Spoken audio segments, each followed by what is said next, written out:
Hello, আজকে তোমাদের সাথে শেয়ার করব একটা সম্পূর্ণ নতুন জিনিস। মানে আমি ফার্স্ট টাইম অ্যাটেন্ড করলাম, তো সেটাই তোমাদের সাথে শেয়ার করতে চলেছি।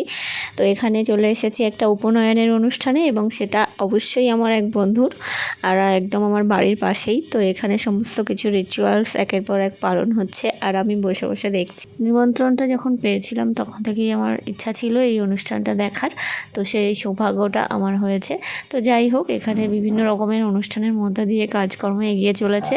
আচ্ছা, তোমরা দেখতেই পেলে যে আমার বন্ধুর কিন্তু বইতে দান করা হয়ে গেছে। এরপরে ড্রেস পরিবর্তন করে আর পরের যে পদক্ষেপটা, যে ভিক্ষামা ওকে ভিক্ষা দান করবে, তো সেটার পর্বই আর কি চলছে। এই যে ভিক্ষামা দাঁড়িয়ে আছে দেওয়ার জন্যে, তো তার আগে কিছু আরও ওকে সাজগোজ করানো দরকার, তো সেগুলোই চলছে। এই যে পায়ে খড়মও পরে নিল, আর এই যে ও মুখ ঢাকলো, ও কিন্তু পরের দিন সূর্য ওঠা পর্যন্ত ওকে এইভাবেই থাকতে হবে। পরের দিন গিয়ে ও সবার মুখ দেখতে পাবে এবং ওকে অন্য সবাই দেখতে পাবে।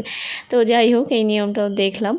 আর আরও একটা জিনিস দেখলাম যে এখানে আমাদের একটু বর্ষার জন্যে অনুষ্ঠান শুরু করতে দেরি হয়ে গেছে, তো তার জন্য প্রায়শ্চিত্ত করা হলো। এবং ও যে মাথা এবং মাথার চুল এবং দাড়িটা কাটেনি, তার জন্য প্রায়শ্চিত্ত করা হয়েছে। তো এবারে দেখো একে একে এই যে ভিক্ষা দান করলো, তারপর তার নিজের মা দান করলো, তারপরে তার নিজের মাসি দান করলো। একে একে ওখানে যারা উপস্থিত ছিল সবাই ভিক্ষা দান করেছে।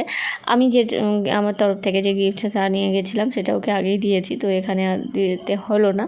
যাই হোক, ওর বাড়ির যারা আত্মীয় স্বজন ছিল তারা সবাই একে একে ভিক্ষা দান করছে।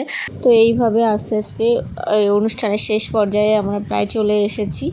আর আমরা ওর সাথে আসার সময় দেখা করে আসতে পারিনি, তার কারণ ও একটা ঘরে ছিল যেখানে কারো যাওয়া উচিত নয়, তো আগেই বলেছি। তো যাই হোক, আমরা তারপর খেয়ে দিয়ে একটুখানি বন্ধুবান্ধব মিলে একটু গল্প করেছিলাম। তারপরে আমরা বাড়ি ফিরে এসেছিলাম অনেক দিন পরে, যে কজন আর কি গিয়েছিলাম, তো তাদের সাথে একটু গল্প গুজব করলাম আর কি। তো ভালোই লাগলো দিনটা এইভাবে। এইখানে দেখো আমার একটা বন্ধুও কিন্তু ভিক্ষাদান ওখানে ওর গিফটটা দিল। তো যাই হোক, চলো দেখা হচ্ছে নতুন কোনো ভিডিওতে। ততদিন খুব ভালো থেকো, টাটা।